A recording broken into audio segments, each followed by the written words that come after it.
विशेष धम्म देशना, विशेष धम्म देशना भिक्षु संघ के वर्षावास के मंगल अवसर पर ये विशेष धम्म देशना हम दे रहे हैं। आज दिनांक 22 अक्टूबर 2020। ये धम्म देशना हम मूल पाली त्रिपिटक ग्रंथों के आधार पर देते हैं। जिन पाली त्रिपिटक के ग्रंथों में तथागत भगवान बुद्ध की ओरिजिनल वाणी, मूल वाणी संग्रहित है। तथागत भगवान बुद्ध ने जीवन भर लोगों के सुख और शांति के लिए जो सद्धम्म सिखाया, उसे भिक्षु संघ ने, उपासक उपासिकाओं ने, सभी लोगों ने बड़े श्रद्धा से, आस्था से और बड़े कल्याणकारी भावना से त्रिपिटक के रूप में संभाले रखा है। और उन्हीं त्रिपिटक ग्रंथों से एक ग्रंथ है मध्यम निकाय। उस मध्यम निकाय के एक सूत्र पर आज हम चर्चा करेंगे, सम्मा दिट्ठी सुत्त मध्यम निकाय का। चिरं तिष्ठन्तु सद्धम्मो लोको हुन्तु सुखी सदा। सद्धम्म इस धरती पर दीर्घ काल तक टिका रहे, दीर्घ काल तक बना रहे, लोग उसे जाने, समझे, उसे सुने, उस पर चिंतन मनन करे और उस पर चलकर अपने जीवन के कई प्रकार के दुखों को, समूल दुख को भी नष्ट किया जा सकता है। नष्ट करे और बड़ा सुखी, मंगलमय, शांति का जीवन जिए। यही महाकरुणा भावना से तथागत बुद्ध ने यह सद्धम्म सिखाया है।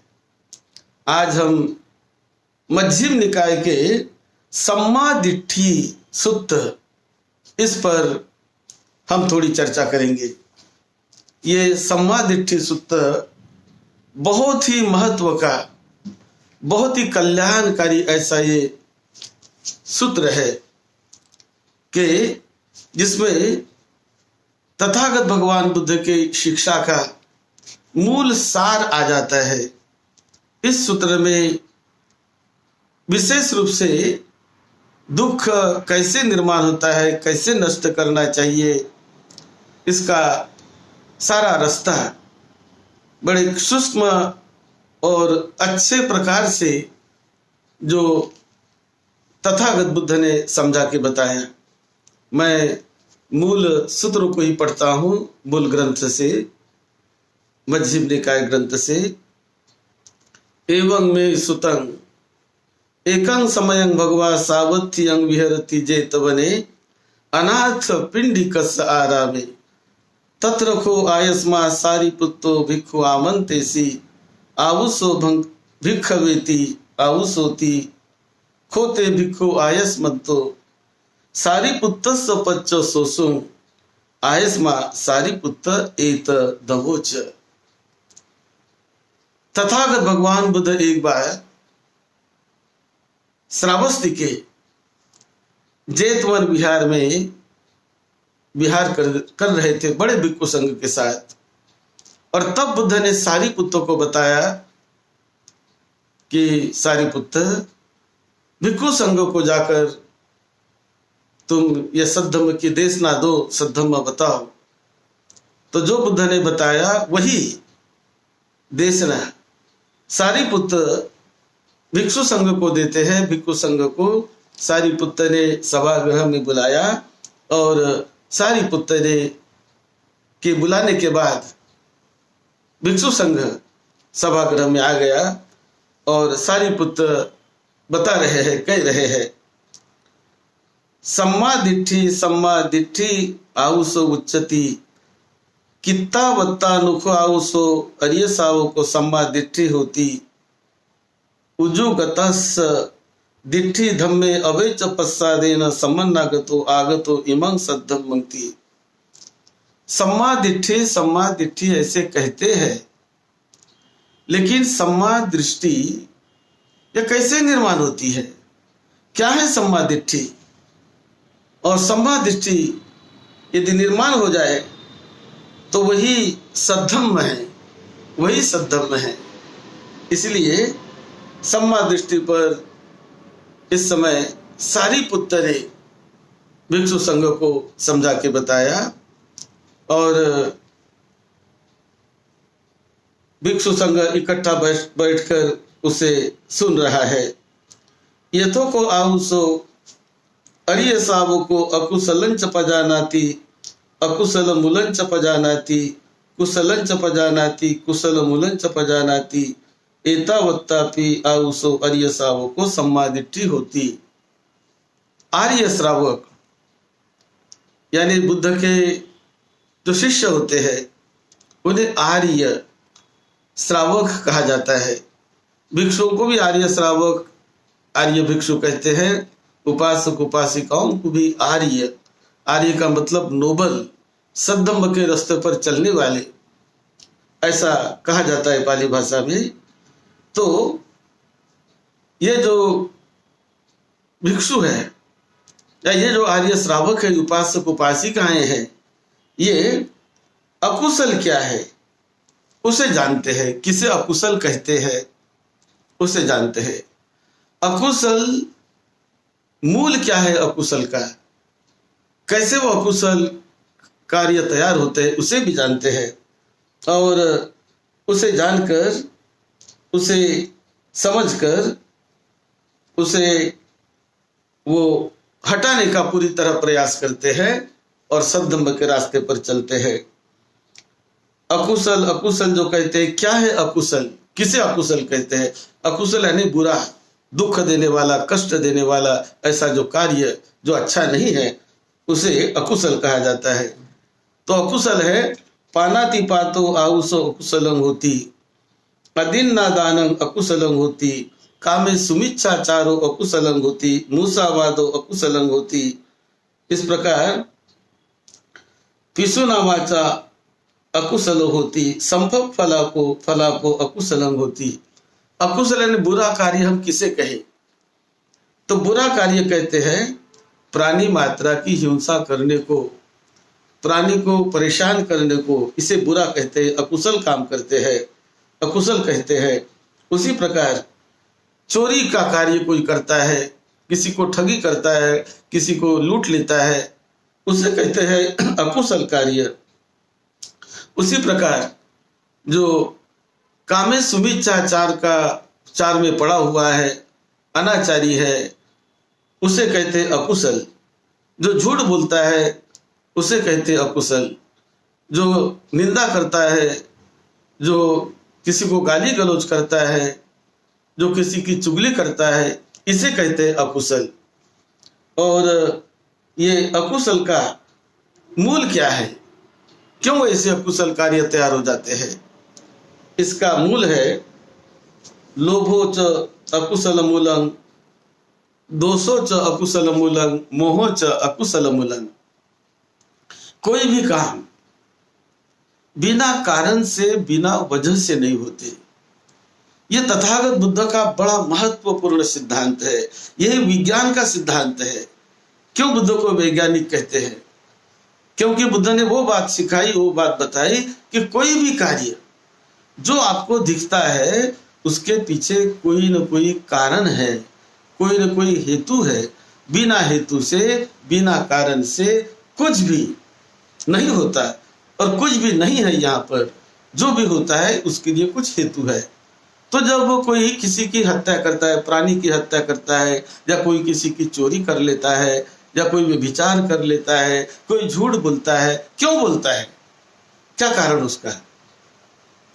उसका कारण है लोभ के कारण, कोई न कोई लाभ मिलाने के लिए वो इस प्रकार से वाणी से या शरीर से बुरा कार्य कर लेता है।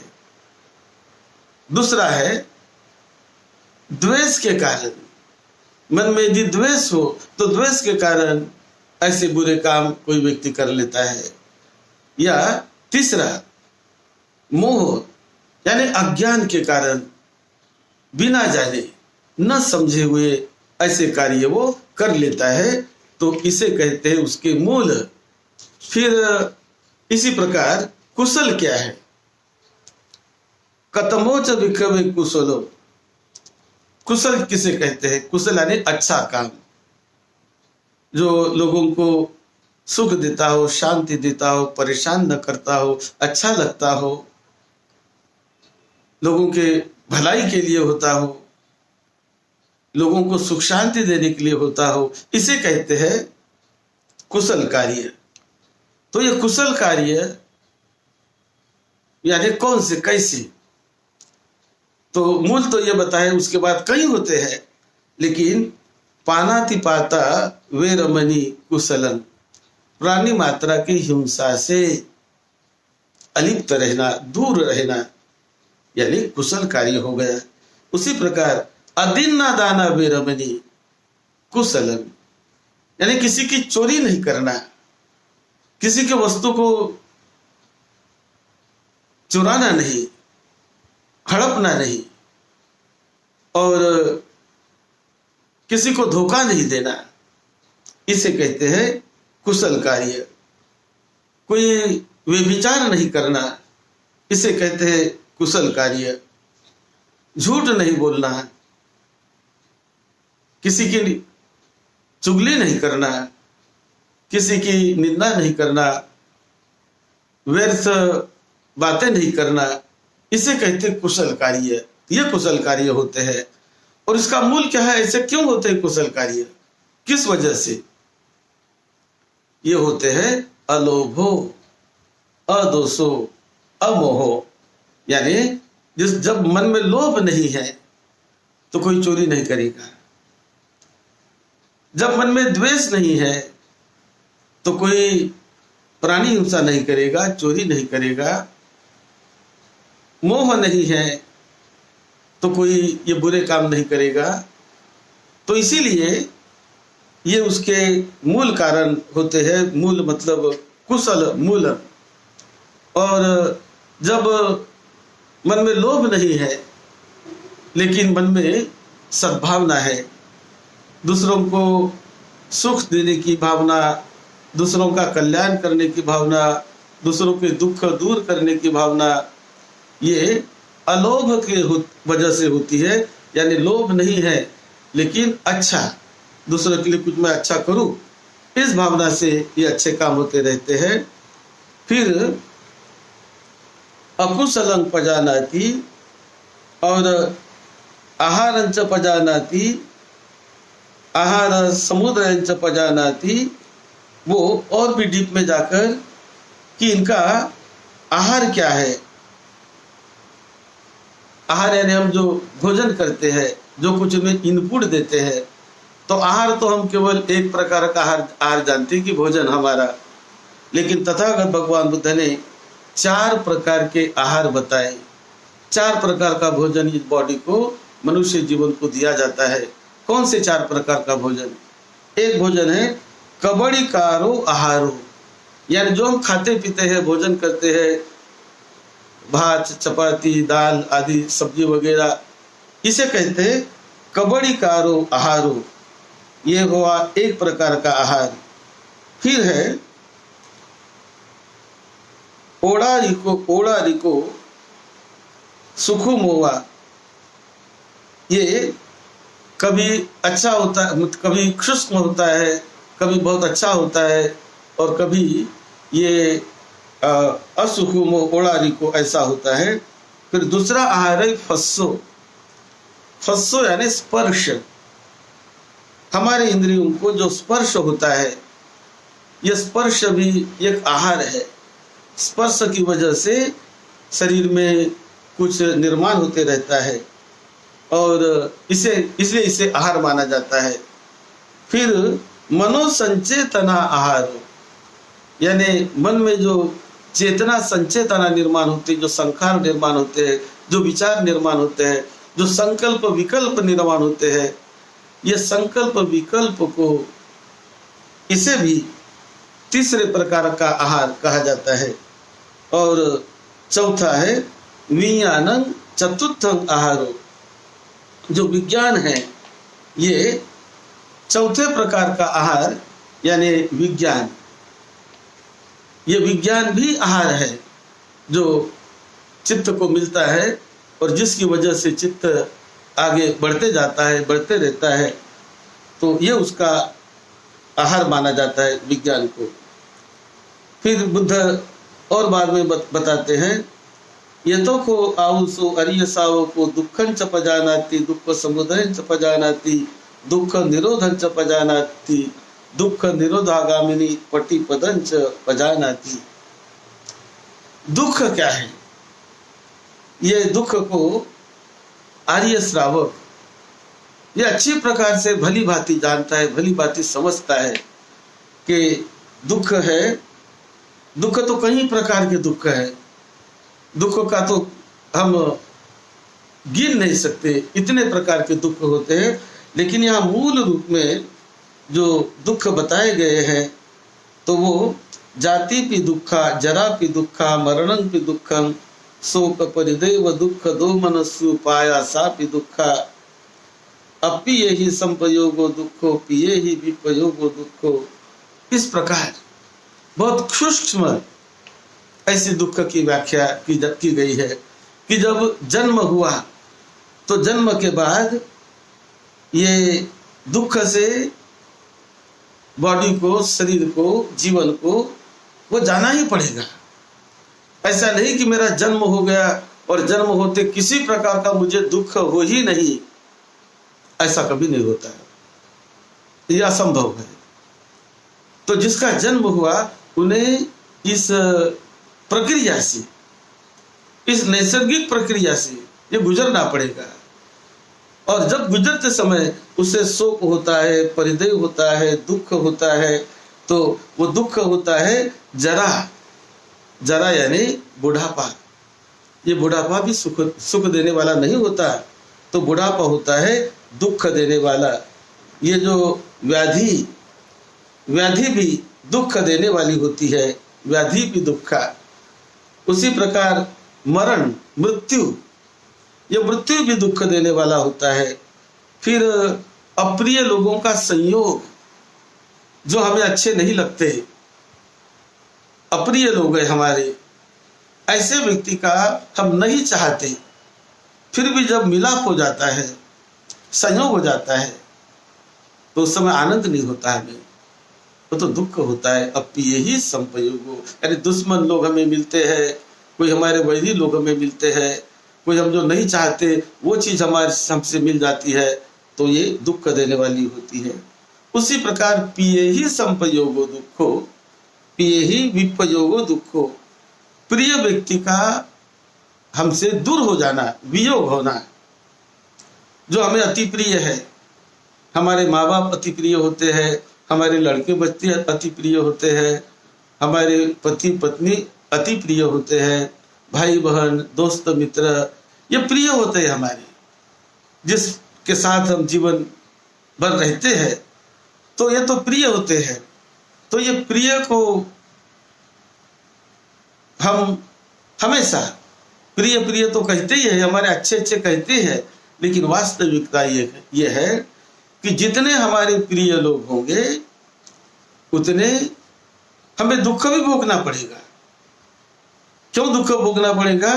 कि प्रिय लोग निरंतर हमेशा हमारे साथ कभी भी बने नहीं रह सकते, कभी हमारे साथ वो अंत तक, आखिरी तक जुड़े नहीं रह सकते।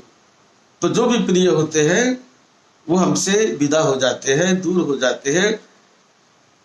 जाते हैं, कभी मृत्यु से दूर हो जाते हैं, कभी दूर किसी विदेश में चले जाए, किसी दूर गांव में चले जाए तो भी वो दूर चले जाते हैं, या मृत्यु से कभी उनकी मृत्यु हो गई तो हमें दुख होता है, या हमारी मृत्यु हो गई तो भी हमें प्रिय को छोड़कर जाने में दुख होता है, और हमारे मृत्यु पर दूसरों को भी दुख होता है, हमें भी दुख होता है। इस प्रकार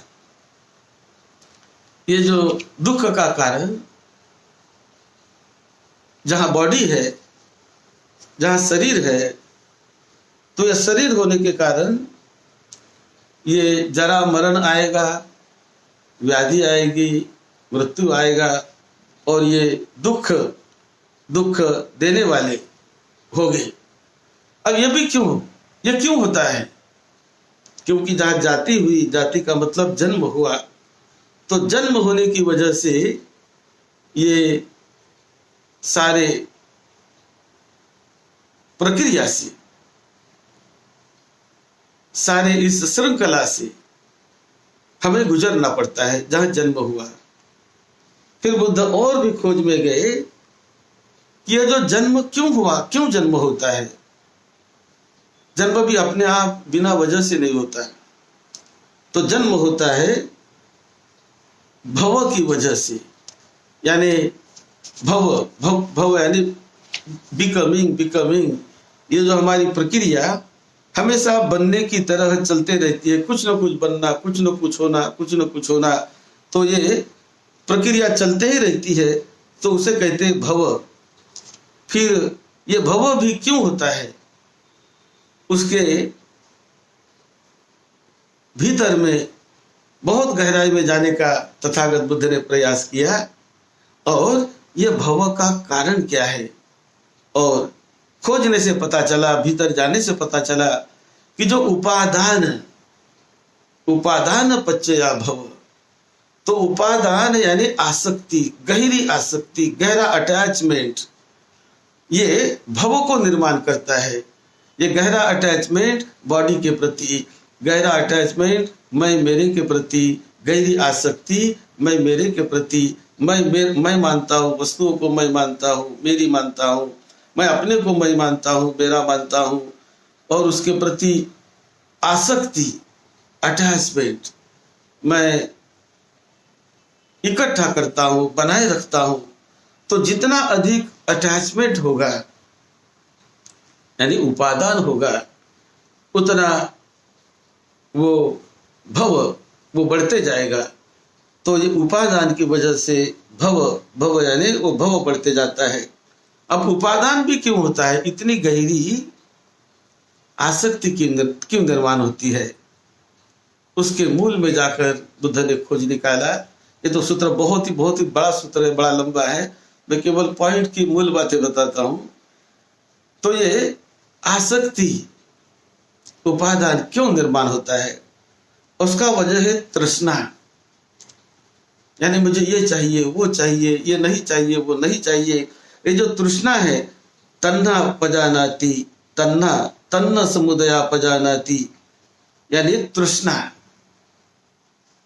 ये उपादान को निर्माण करती है।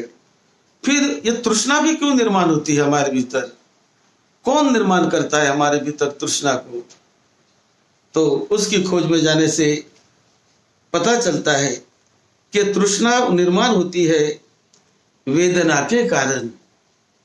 जो हमारे शरीर में संवेदना जागती है, वेदनाएं जागती है, ये वेदनाएं कभी कभी हमारे ये चेतन मन को पता नहीं चलता, लेकिन अचेतन मन को तो वेदनाओं का हमेशा पता चलता है।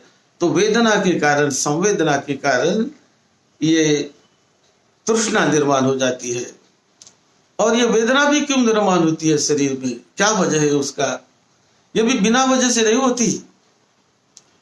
तो उसका वजह होता है वेदना का फस्सोपच्चया वेदना, स्पर्श, सड़ायतन, उसका जो वेदना का जो निर्माण होना है वो होता है स्पर्श के कारण। और स्पर्श, वस्तु का स्पर्श आंखों से, कान का स्पर्श शब्दों से, खाने पीने वाली वस्तु का स्पर्श जिह्वा से, तो कुछ दृश्य वस्तु का स्पर्श आंखों से। इस प्रकार ये जब स्पर्श होता है तो स्पर्श के कारण स्पर्शो पच्चया वेदना, ये विज्ञान का सिद्धांत है। स्पर्श नहीं होगा तो वेदना जगेगी नहीं, वेदना कभी निर्माण नहीं होगी यदि स्पर्श नहीं हुआ तो मन का स्पर्श विचारों से होता है, धम्मों से होता है, बॉडी का स्पर्श बाहर के बाह्य वातावरण से होता है। इस प्रकार 6 इंद्रिय, ये 6 इंद्रियों का स्पर्श उनके उनके विषयों के साथ दिन रात रात दिन हमेशा होते रहता है। और जहां स्पर्श होता है वहां ये संवेदनाएं वेदनाएं भीतरी भीतर भीतरी भीतर जागते रहती है, निर्माण होती रहती है। फिर और वो भीतर गहराई में गए कि स्पर्श भी क्यों होता है, क्या उसकी वजह, क्या उसका कारण। तो स्पर्श का कारण है षडायतनं, यानी 6 प्रकार के जो इंद्रिय है, आयतन है, ये 6 इंद्रियों के कारण ये स्पर्श होते रहता है। इंद्रिय है तो स्पर्श होगा ही। हम ये नहीं कभी कह सकते कि इंद्रिय तो है मेरे पास, आंखें है लेकिन मुझे कुछ दिखे ही नहीं, कान है लेकिन कुछ सुनने के लिए आए ही नहीं, जीवा है, नासिका है। तो ये जो इंद्रिय है 6 प्रकार की, जहां इंद्रिय है तो वहां स्पर्श होगा ही। स्पर्श को हम रोक नहीं सकते जहां इंद्रिय है। फिर ये इंद्रिय भी क्यों निर्माण होते हैं, इसके भी गहराई में बुद्ध गए। इंद्रिय का निर्माण होना, उसका जो कारण होता है नाम रूप पच्चया षडायतनं। नाम यानी विज्ञान और रूप यानी मैटर, मटेरियल, भौतिक शरीर। ये नाम और रूप जब मिल जाते हैं तो ये 6 आयतन की निर्मित होने लगती है, ये निर्माण होते रहते हैं। लेकिन नाम और रूप की मिलाप नहीं हुआ, वो नहीं मिले तो षडायतन निर्माण नहीं होंगे।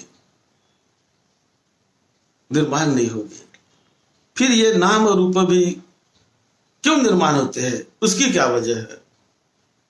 नाम और रूप निर्माण होते हैं विज्ञान की वजह से। जो विज्ञान है चित्त का, वो विज्ञान वो नाम रूप को जुड़ता है, रूप को जुड़ता है और षडायतन तैयार हो जाता है। तो विज्ञान पच्चया नाम रूपं, विज्ञान के कारण। अब ये विज्ञान भी क्यों, इसकी क्या वजह है, ये भी बुद्ध ने खोजने का प्रयास किया। और विज्ञान की वजह है अविद्या, संखारा। संखार की वजह से विज्ञान, कई प्रकार के जो संखार होते हैं वो विज्ञान की वजह से ही संग्रहित होते रहते हैं। संखारा पच्चया विज्ञान, और विज्ञान पच्चया नाम रूपम। फिर ये विज्ञान भी क्यों निर्माण होता है, संखार भी क्यों निर्माण होता है, उसकी क्या वजह है। वो होता है अविद्या, कि ये वास्तविकता को नहीं जानना, इस चक्र को नहीं जानना, इसको ठीक से नहीं समझना, यही अविद्या, अज्ञान, इस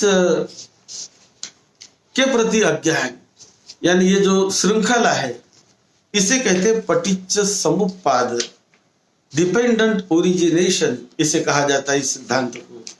तो ये पटिच्च समुत्पाद का सिद्धांत, ये बहुत ही महत्वपूर्ण सिद्धांत तथागत बुद्ध ने खोज निकाला।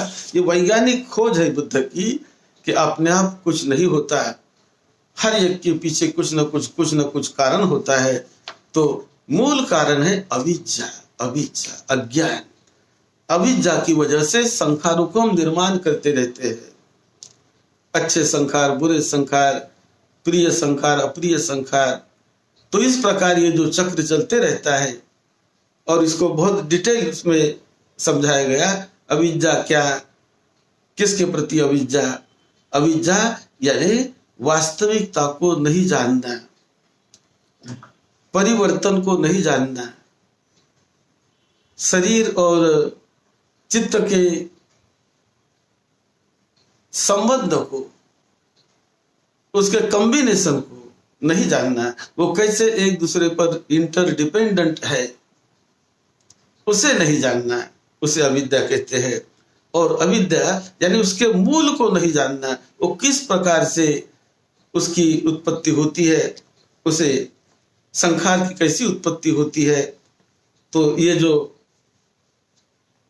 पटिच्च समुत्पद मार्ग इसे कहा जाता है पाली भाषा में, यानी एक दूसरे पर डिपेंड है, वो इसके वजह से वो, उसके वजह से वो, उसके वजह से वो, उसके वजह से हो, इसकी वजह से वो, इस प्रकार ये धारा चलती रहती है।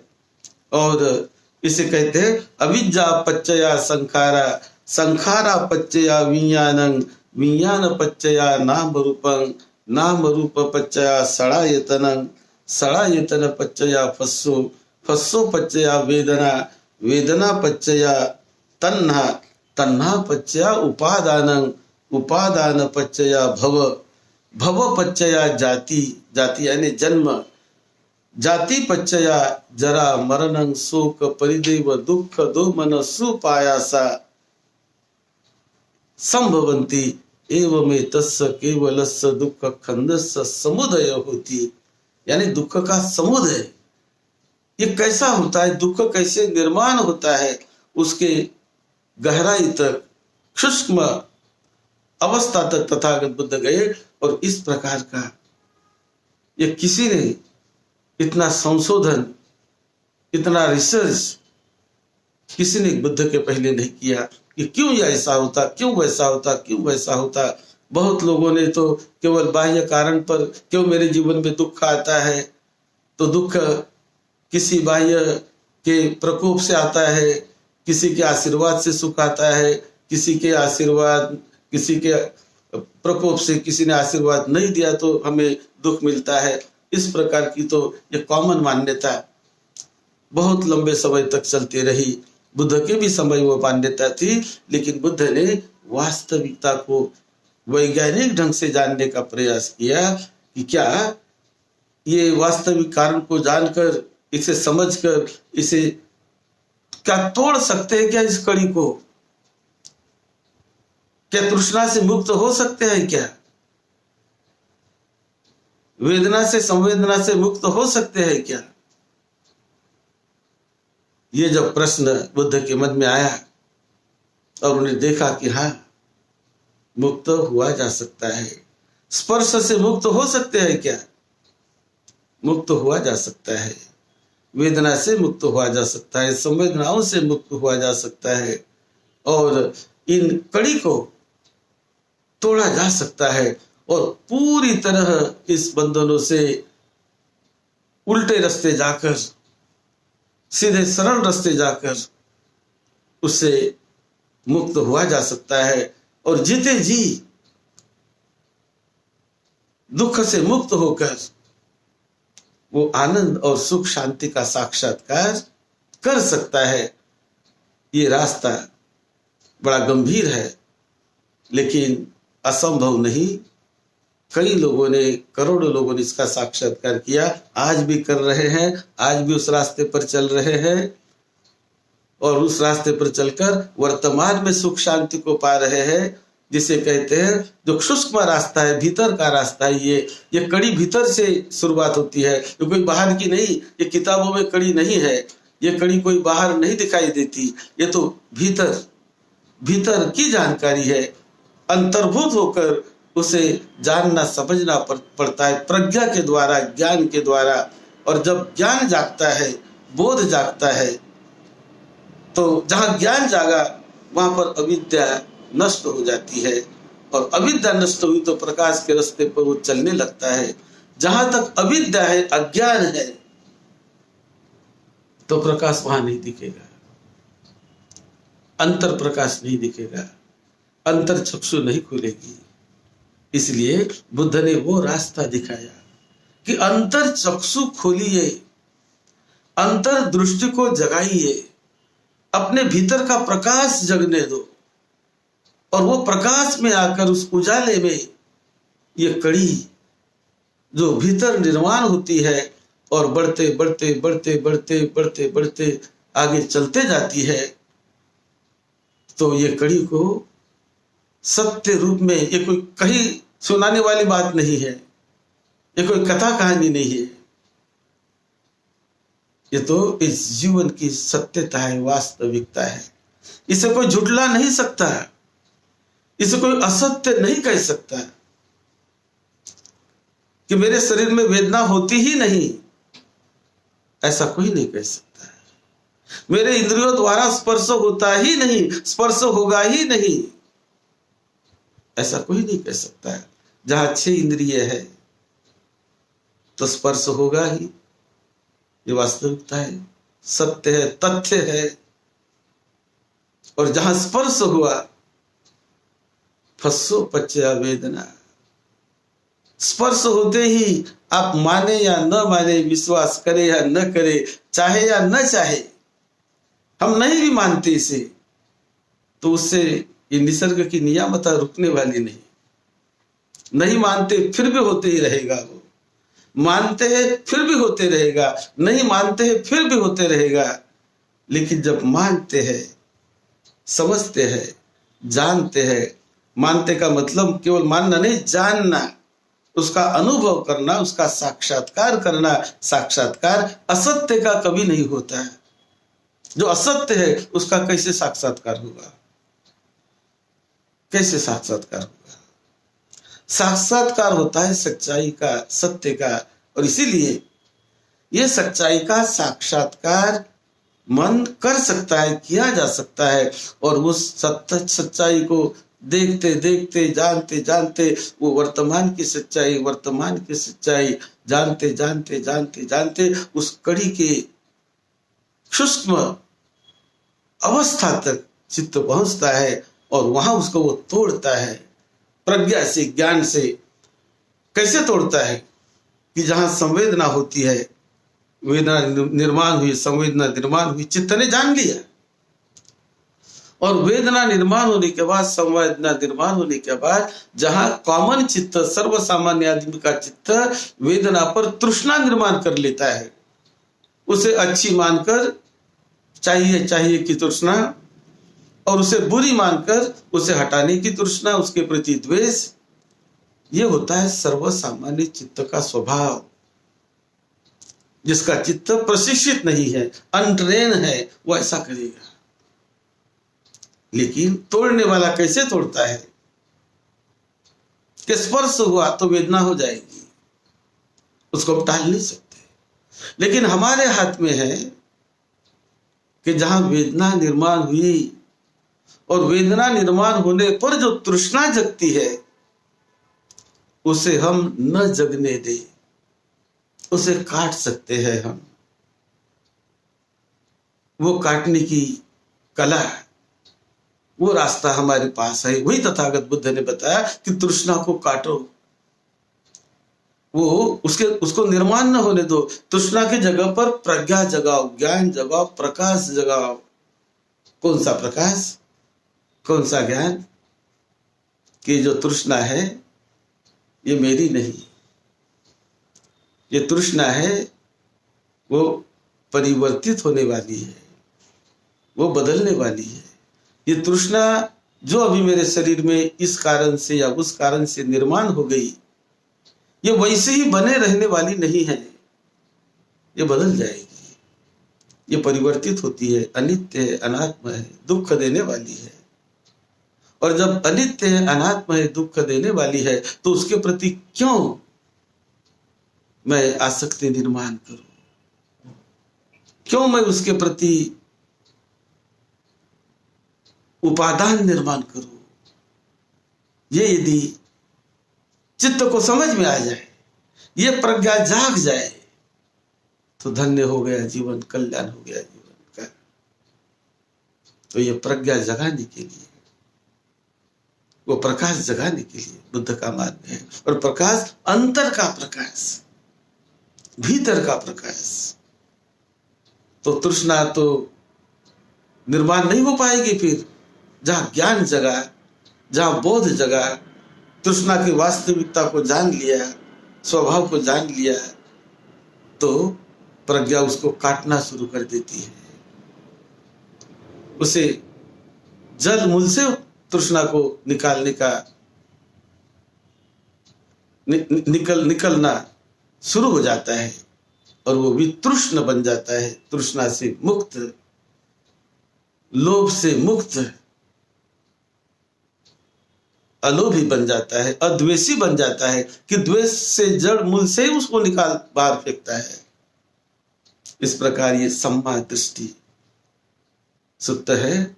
सम्मा दृष्टि का मतलब राइट अंडरस्टैंडिंग, वास्तविकता को जैसा है वैसा जानो, जैसा है वैसा पहचानो, केवल भ्रम भ्रांति से ना मानो, वास्तविकता को जानो, साक्षात्कार करो उसका।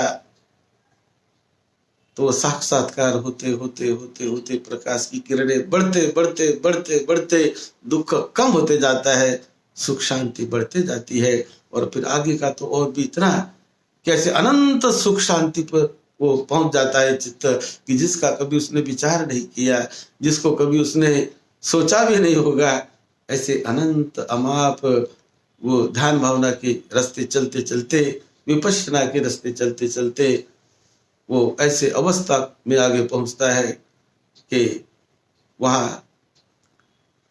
केवल सुख, केवल आनंद, केवल साक्षात्कार, केवल शांति। ऐसा ये सम्मा दृष्टि का मार्ग तथागत बुद्ध ने समझा के बताया।